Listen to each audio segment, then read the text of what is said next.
Okay, here is our garden at the Valley Church of Christ.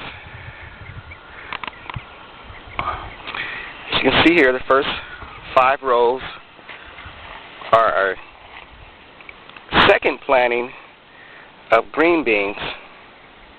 You can see we have 5 rows. These last 2 rows were planted a week after these first 3 rows. Our first crop that we planted around April yielded in excess of 80 pounds. We're hoping that this second planting will start to yield before the holidays. They're growing very well. And as you can see, all of our lines are on a drip system. Our next crop here is our second planting of collard greens. And as you can probably notice, our collard greens have been kind of eaten by insects. We do not spray any of our crops with pesticides. They are organic, and all our fertilizers we use are organic. Second 2 rows here are celery. It's been growing okay. Probably needed to be thinned out a little bit more to grow better, but it grows well in this type of soil. And here you can see a row of smaller collard greens that were planted approximately a couple months after our first crop. As you can see, they were bigger. We have a crop here growing, being kind of invaded by the tomatoes here, but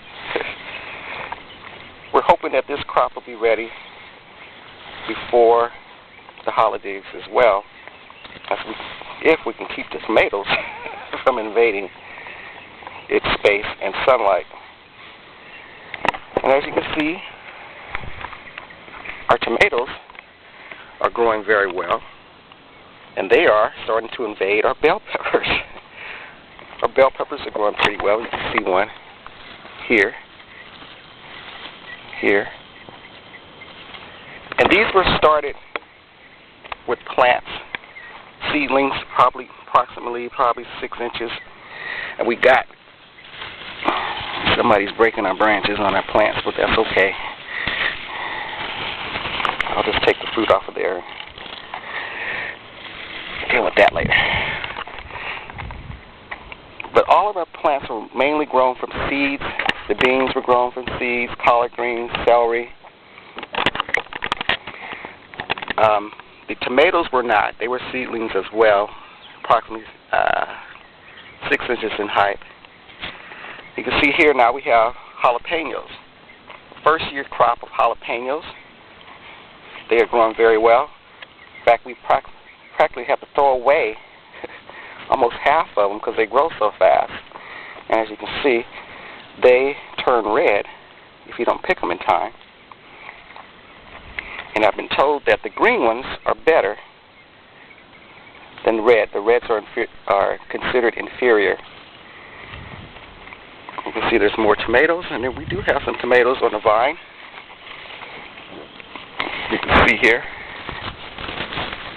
we still have a crop of tomatoes growing in there. And the reason we plant them so close together, wow, this thing is actually falling over.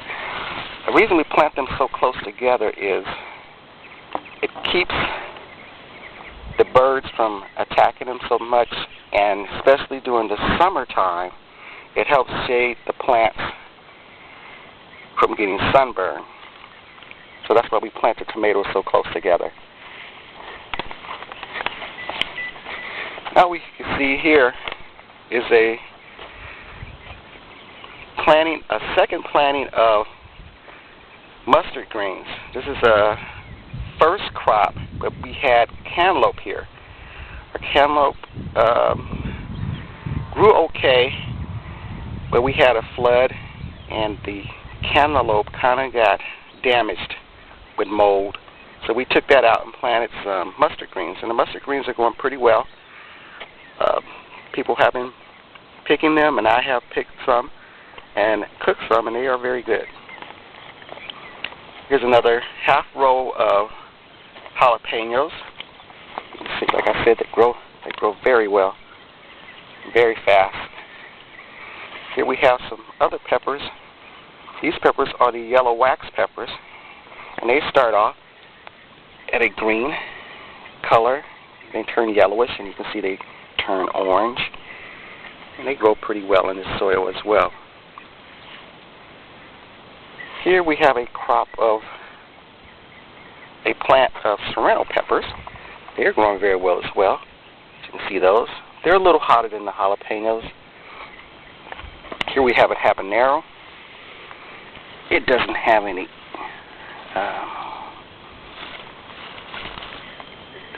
fruit on it, but it does have a few buds, so take those.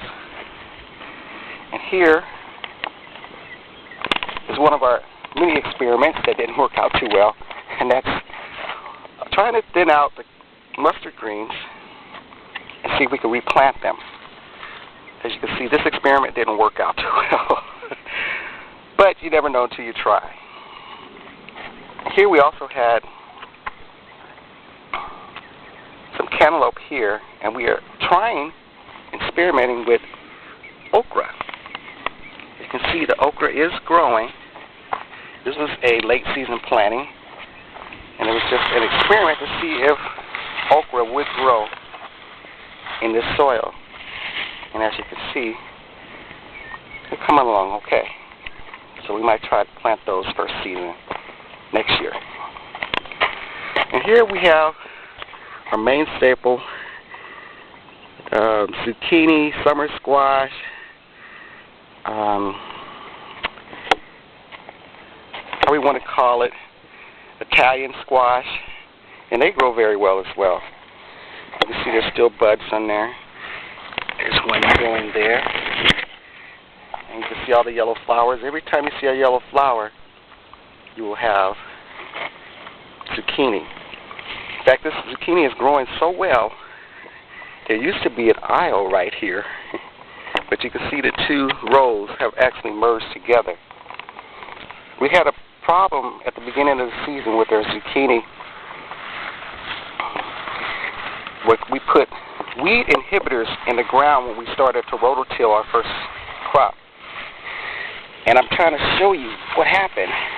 You can see here is one of the plants of zucchini. It's kind of hard to see because the other ones are crowding it so much, but you can see the small one here. This is what we were experiencing at the beginning of the season. It would stunt its growth.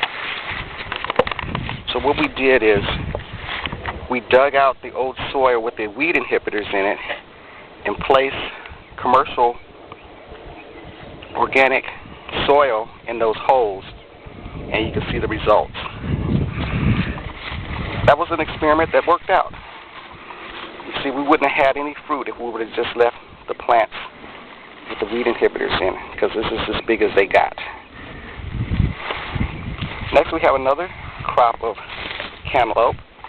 You can see they are still growing. There's a few still in there. There.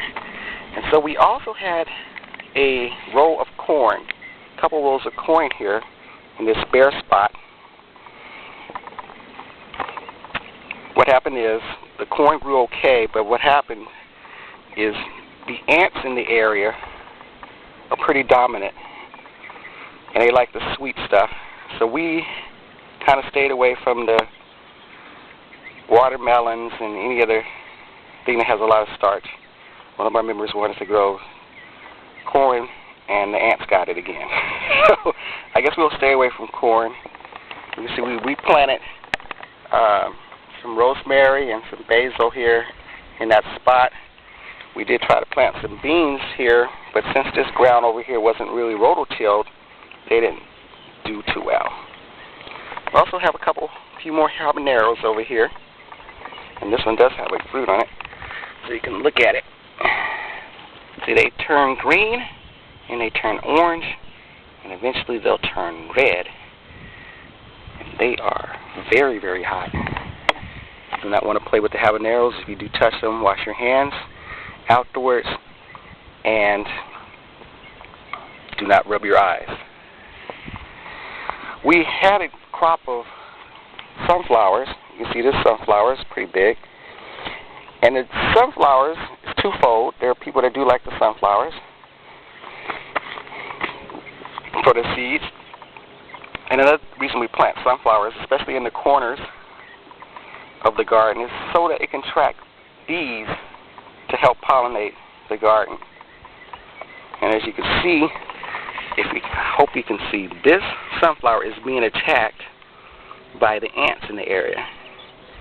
I don't know what the ants like about the sunflower, but we let them have their way. We don't want to spray any poisons or anything on the garden because we don't want anyone to get sick or ill, and it defeats the purpose of having an organic garden.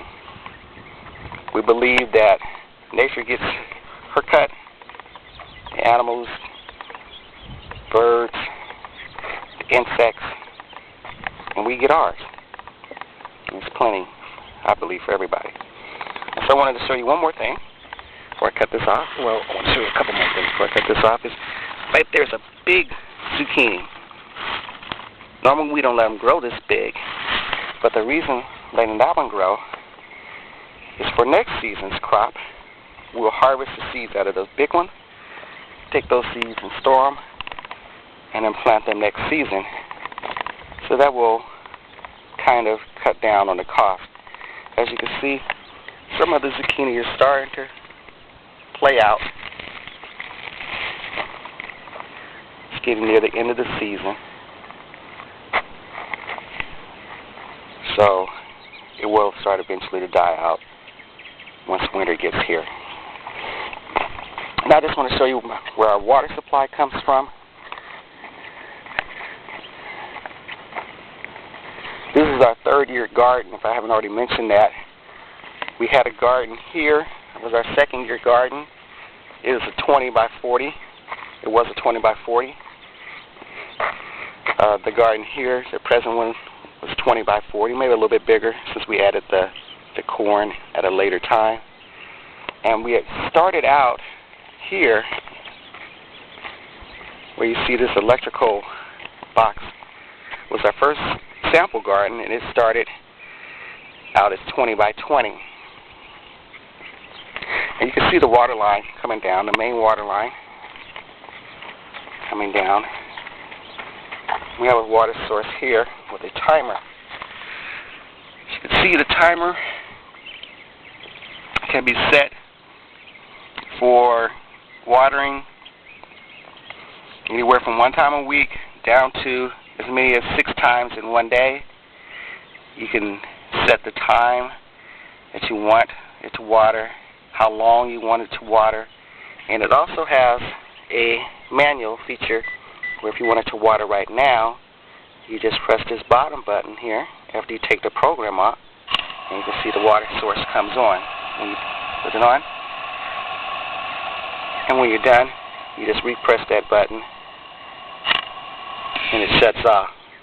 But don't forget to repress the program button if you want your gardens to continue to water. We adjust accordingly for weather. Whether it rains, like last week it rained a little bit, and so we set the timer down a little bit. And we also have a Y connection to the main water source, so that we can also have a water hose. And you can cut the water hose off and on by using these valves. We always leave this valve on, of course, so the timer will work. And we leave this valve on so the water will continue to flow. Well, that's all I have to say about the garden. As you can see, we have plenty of room to expand. We plan to expand into a community garden where those that are in the community wish to grow fresh fruits and vegetables. We plan on extending it out to anyone that wants to plant. And it's just something that we want to start to do a little, maybe evangelizing through that effort there. Usually when the garden is growing, it doesn't take too much to maintain maybe 1 to 2 hours a week.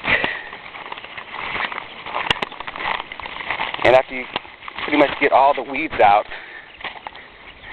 just as needed.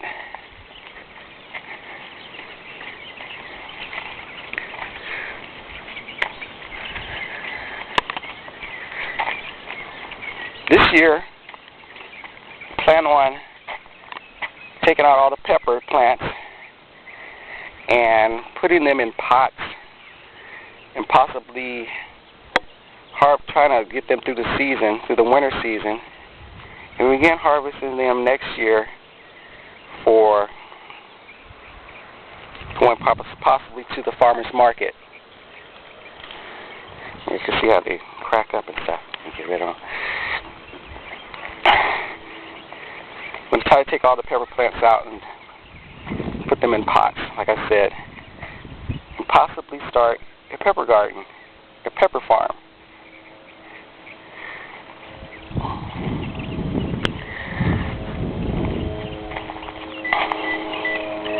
Well, that's all I have for discussing our church garden. If you have any questions, please don't hesitate to contact me. I'll be more than happy to help out or answer any of your questions. Thank you very much. Have a good day.